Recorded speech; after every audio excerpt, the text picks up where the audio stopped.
अस्सलामुअलैकुम viewers, Aamir academy के साथ मैं हूं आपका ट्यूटर आमिर याद। उम्मीद करता हूं आप सब खैरियत से होंगे।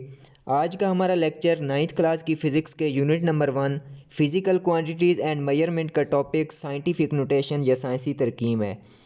तो वीडियो लेक्चर की तरफ जाने से पहले अगर तो आप चैनल पे नए हैं तो चैनल को सब्सक्राइब कर दें और साथ में लगे बेल के आइकन को भी दबा दें ताकि आने वाली हर नई वीडियो का आपको नोटिफिकेशन मिल सके। तो चलते हैं आज के वीडियो लेक्चर की तरफ।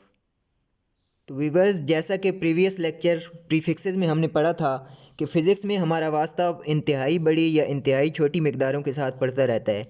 तो या तो उनको प्रीफिक्सेस की फॉर्म में लिखते हैं या फिर उसका जो सेकंड मेथड होता है वो साइंटिफिक नोटेशन होता है। ये एक ऐसा मेथड होता है, एक ऐसा तरीक़ाकार होता है जिसमें हम नंबर्स को 10 की मुनासिब पावर में लिखते हैं, 10 की एक स्पेसिफिक पावर में लिखते हैं। A simple but scientific way to write large और small numbers in the power of 10, यानी कि 10 की मुनासिब ताकत में हम लिखते होते हैं। जैसे कि इसकी एक मिसाल लेते हैं कि distance between earth and moon is 384 million metre. 384 million metre. तो इसी को अगर हमने किसी पैरा में लिखना हो, किसी को अगर हमने इसको बताना हो तो ये मुश्किल होता है, इनको हैंडल करना मुश्किल होता है। तो या तो हम इसके साथ इसका मुनासिब प्रीफिक्स लगा देते हैं और या फिर इसको साइंटिफिक नोटेशन में लिखते हैं, उसकी फॉर्म में लिखते हैं, जैसे कि 3.84 क्रॉस 10⁸। तो इसमें हमने क्या किया है कि इस नंबर को 10 की मुनासिब ताकत में इन द पावर ऑफ 10 हमने इसको लिख लिया है 3.84 क्रॉस 10⁸ मीटर। तो इसमें हमने क्या किया है कि इसको 10 की मुनासिब ताकत में लिख लिया है। तो इसको हम कहते हैं कि ये इसकी स्टैंडर्ड फॉर्म है या साइंटिफिक नोटेशन है। तो साइंटिफिक नोटेशन में नंबर्स को लिखने के अमल को हम स्टैंडर्ड फॉर्म में लिखने का अमल भी कहते हैं। तो ये इसकी स्टैंडर्ड फॉर्म है, तो इसी को हम साइंटिफिक नोटेशन कहते हैं। In scientific notation, a number is expressed as some power of 10 multiplied by a number between 1 and 10। तो साइंटिफिक नोटेशन में क्या होता है, हम किसी भी नंबर को 10 की मुनासिब ताकत में, 10 की मुनासिब पावर में हम लिखते हैं और साथ में multiplied by a number between 1 and 10, और साथ में कोई भी 1 से 10 के दरमियान नंबर एज अ मल्टीपल लिखा जाता है या उस नंबर को मल्टीप्लाई किया जाता है। जैसे कि इसको हमने the distance between earth and moon को हमने जब साइंटिफिक नोटेशन में लिखा है या इसकी स्टैंडर्ड फॉर्म में लिखा है तो ये तो 10⁸ हमने लिखा है कि 10 की मुनासिब ताकत में लिखा है। तो साथ में इसका मल्टीपल, कोई ना कोई मल्टीपल आया हुआ होगा जो कि 1 से लेकर 10 के दरमियान होगा। 3.84 ये 1 से 10 के दरमियान, दिस इज़ बिटवीन 1 एंड 10। तो ये इसके दरमियान कोई ना कोई नंबर जैसे कि 3.84 है। तो इसका फ़ायदा क्या होता है साइंटिफिक नोटेशन में नंबर्स को लिखने का? दिस सेव्स राइटिंग डाउन और interpreting large number of zeros. तो ये हमें उस चीज़ से बचाता है, उस मुश्किल से बचाता है कि हम बहुत ज़्यादा ज़ीरोज़ को हम या तो रिप्रेजेंट करें या लिखें, हम किसी को इंटरप्रेट करें, किसी को वजाहत करें, इसकी बहुत ज़्यादा ज़ीरोज़ किसी को बतानी पड़े। जैसा कि अभी इसी नंबर को बार बार हमें किसी को बताना पड़े तो वो मुश्किल होगा, या बार बार एक पैराग्राफ में या एक पेज पर हमें इसको 4-5 दफ़ा लिखना पड़े। तो इतनी बड़ी वैल्यू को बार बार लिखने की बजाय हम 3.84 क्रॉस 10⁸ मीटर हम लिख लेंगे। तो ये हमें बहुत ज़्यादा ज़ीरो से छुटकारा हासिल करने में मदद करता है। तो इसकी एग्जांपल्स देख लेते हैं कुछ कि इसको लिखने का तरीक़ाकार क्या होता है। हमारे पास एक वैल्यू है, एक नंबर है जो कि है 62,750। तो इसको साइंटिफिक नोटेशन में कैसे चेंज करेंगे? तो सबसे पहला रूल जो हमने देखना है वो हमने इसको कहा है कि इसको 10 की पावर में लिखना है, 10 की पावर में लिखना है। तो 62750, इसमें करते क्या है कि हम डेसिमल का जो डेसिमल की प्लेस होती है वो चेंज करते हैं, इशारिया का मकाम हम उसको तब्दील करते हैं। हमें पता है कि किसी भी नंबर में अगर डेसिमल ना आ रहा हो तो उस नंबर के आखिर पर डेसिमल होता है या उस नंबर के आखिर पर इशारिया होता है। तो इसके मतलब अगर दरमियान में कोई इशारिया या डेसिमल नहीं आ रहा तो इसके आखिर पर ज़ीरो के बाद इशारिया आ रहा है। तो इस डेसिमल को हम चेंज करेंगे। हमने इस डेसिमल को वहाँ लगाना है कि फ़र्स्ट नॉन ज़ीरो नंबर के बाद ये आए। अब देखा जाए तो ये 5 नंबर्स बनते हैं, सॉरी 5 डिजिट्स बनते हैं, इस नंबर में 5 डिजिट्स बनते हैं। तो हमने इस डेसिमल को वहाँ लगाना है जहाँ पर फर्स्ट नॉन ज़ीरो डिजिट हो। तो फर्स्ट नॉन ज़ीरो डिजिट कौन सा है? 6 है। ये नॉन ज़ीरो भी है और फर्स्ट भी है। तो हम इसको, इस डेसिमल के रेफरेंस पॉइंट को हम 1, 2, 3 एंड 4 पॉइंट्स हम इसको लेफ़्ट साइड पर लेकर गए हैं। इस डेसिमल को हम 4 points to the left side लेकर गए हैं। तो हम इसको लिख सकते हैं कि 6 पॉइंट, अब ये पॉइंट हमने 4 पॉइंट्स हमने इसको लेफ़्ट साइड पर लेकर गए हैं तो वहाँ पर लगाया है 6 पॉइंट।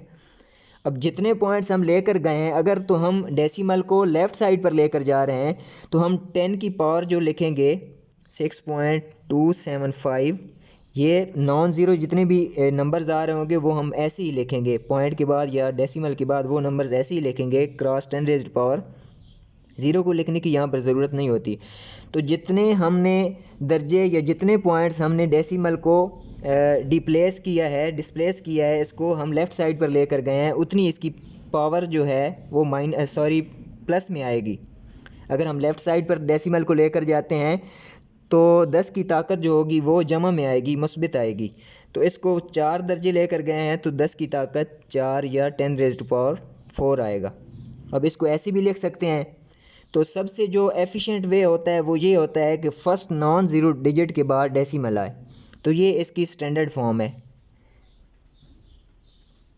इसको ज़्यादा प्रेफर किया जाता है इस बात को कि जो डेसिमल है वो फर्स्ट नॉन ज़ीरो डिजिट के बाद आए। अब इसकी ये फॉर्म भी हम लिख सकते हैं कि इसको अगर हम 1 पॉइंट, 2 पॉइंट एंड 3 पॉइंट, खाली 3 पॉइंट अगर हम इसको लेफ़्ट साइड पर लेकर जाएं तो ये बनता है 62.75 क्रॉस 10 रेज़्ड पावर। अब पहले 4 पॉइंट्स लेकर गए थे तो हम 10 की ताकत 4 लगाया था। अगर 3 पॉइंट्स लेकर गए हैं तो 10 रेज़्ड पावर 3। ये भी है ठीक, लेकिन ज़्यादा प्रेफर इसको किया जाता है कि फ़र्स्ट नॉन ज़ीरो डिजिट के बाद डेसिमल आए। इसी तरह इसकी एक और फॉर्म भी बन सकती है। अगर हम इसको खाली 2 पॉइंट्स इसको लेकर जाएं, इस डेसिमल को to the left side 2 points लेकर जाएं तो ये बन जाता है 627.5 क्रॉस 10 रेज़्ड पावर। अब 2 पॉइंट्स लेकर गए हैं तो +2 या सिर्फ 2 आएगा। सेकंड इसकी एग्जांपल देखते हैं 0.00045। तो इसमें हमने डेसिमल को क्या करना है, फर्स्ट नॉन ज़ीरो डिजिट के बाद लगाना है। तो यहाँ से हम टू द लेफ़्ट साइड लेकर गए थे, तो इस सेकंड एग्जांपल में हम डेसिमल को टू द राइट साइड लेकर जाएंगे 1 point, 2 point, 3 point and 4 point. जब हम 4 पॉइंट इसको टू द राइट साइड लेकर आए हैं तो इसको लिखना है 4.5 क्रॉस 10 रेज़्ड पावर। अब 4 point to the right side लेकर आए हैं, अगर हम डेसिमल को right side to the right side shift करते हैं तो उसकी पावर हम माइनस में लिखते हैं -4।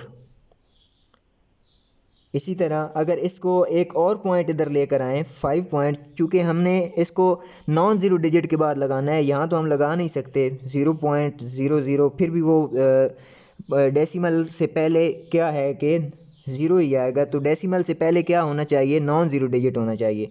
तो अगर हम इसको एक पॉइंट और इधर शिफ्ट करें तो ये क्या बन जाएगा 45 क्रॉस 10 रेज़्ड पावर, मीन्स यहाँ पर हमने डेसिमल लगा दिया, -5 आ जाएगा।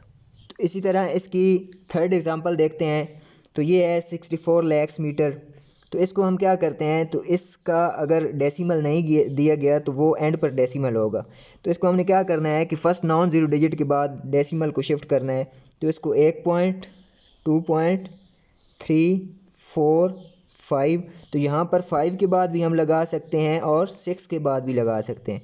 या हम इसको 64 क्रॉस 10 रेज़्ड पावर, चूँकि हमने डेसिमल को to the left side shift किया है तो इसकी जो ताकत होगी, इसकी पावर होगी वो प्लस में आएगी, +5 मीटर ऐसे लिख सकते हैं। या अगर हम 6 पॉइंट्स इसको शिफ्ट करते हैं टुवर्ड्स द लेफ़्ट साइड तो हम क्या करेंगे, इसको ऐसे भी लिख सकते हैं 6.4 क्रॉस 10 रेज़्ड पावर 6 मीटर। तो ये दोनों सही हैं, लेकिन प्रेफर उसको किया जाता है, तरजीह उसको दी जाती है कि उस नंबर में फर्स्ट नॉन ज़ीरो डिजिट के बाद डेसिमल आए, फर्स्ट नॉन ज़ीरो डिजिट के बाद डेसिमल आए, तो ये इसकी स्टैंडर्ड फॉर्म है।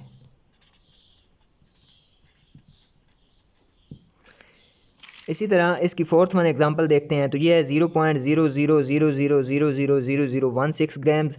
तो इसको हमने क्या करना है, सिंपली डेसिमल को यहाँ से उठाना है, तो टुवर्ड्स राइट साइड या उस तरफ ले जाना है। अब ये राइट लेफ़्ट का नहीं है, हमने हमेशा उस तरफ ले जाना होता है जहाँ पर नॉन ज़ीरो डिजिट खड़ा हो। तो non zero digit first one कौन सा है, 1 है, तो हमने 1 के बाद इसको लगाना है। तो 1 2 3 4 5 6 7 8 एंड 9 पॉइंट्स टुवर्ड्स हम राइट साइड लेकर गए हैं, तो हम इसको लिखते हैं 1.6 क्रॉस 10 रेज़ टू पावर। अब चूंकि हम राइट साइड पर लेकर आए हैं तो इसको हम लिखेंगे -9 ग्राम्स। इसी तरह अगर हम इसको 16 बनाना चाहें तो 16 में कैसे लिखेंगे, अगर इसको 10 पॉइंट इधर ले आएँ तो 16 ज़रब 10 की ताकत -10 ग्राम। अब यहाँ पर हमने पढ़ा था 1.6 cross 10 raise to power -9 grams, तो इसको हम लिख सकते हैं 1.6 10 रेज़ टू पावर -19 क्या होता है, हमने प्रीवियस क्लास में प्रीवियस लेक्चर में देखा था, प्रीफिक्सेस वाला टॉपिक पढ़ा था, तो हमने कुछ प्रीफिक्सेस देखे थे। तो 10 की ताकत -9 प्रीफिक्स होता है नैनोग्राम। हमने यहाँ पर ये, तो बजाय इसके कि ये वाली वैल्यू हम बार बार लिखें, बार बार रिपीट करनी पड़े, किसी को एक्सप्लेन कर रहे हों या कहीं पर लिख रहे हों, तो इसको लिखना और इसको बार बार रिपीट करना वो मुश्किल होता है, या उसको रिप्रेजेंट करना और बार बार रिपीट करने से मुश्किल पेश आती है। तो इसको डील करने के लिए एक एफिशिएंट वे या जो इजी वे है वो क्या है कि या तो हम प्रीफिक्सेस में लिख लें या साइंटिफिक नोटेशन में। अब साइंटिफिक नोटेशन में लिखा है तो ऑटोमेटिकली यहाँ पर एक प्रीफिक्स बन रहा था, इसी तरह यहाँ पर भी जब कोई प्रीफिक्स बन रहा होगा तो हम यहाँ पर उसका जो मुतबादिल होगा अल्टरनेटिव प्रीफिक्स लगा सकते हैं। तो यहाँ पर प्रीफिक्स बन रहा था तो हमने प्रीफिक्स लगा दिया ये, तो ये इसकी क्या है, स्टैंडर्ड फॉर्म है, स्टैंडर्ड फॉर्म। तो क्वेश्चन पेपर में कैसे आ सकता है कि write down in the standard form, कुछ नंबर्स दिए होंगे जैसे ये एग्जांपल्स हैं, तो उनको स्टैंडर्ड फॉर्म में लिखना होगा या वो कहेंगे कि इनको साइंटिफिक नोटेशन में लिखें। तो ये था आज का हमारा टॉपिक, जिसमें हमने पढ़ा है कि साइंटिफिक नोटेशन क्या होते हैं और कोई से भी नंबर्स को साइंटिफिक नोटेशन में या स्टैंडर्ड फॉर्म में कैसे तब्दील किया जाता है। तो अगर तो आपको लेक्चर समझ आया है और वीडियो अच्छी लगी है तो चैनल को सब्सक्राइब कर दें और साथ में लगे बेल के आइकन को भी दबा दें। तो मिलते हैं इंशाल्लाह नेक्स्ट लेक्चर में, नेक्स्ट क्लास में, तब तक के लिए अल्लाह हाफ़िज़।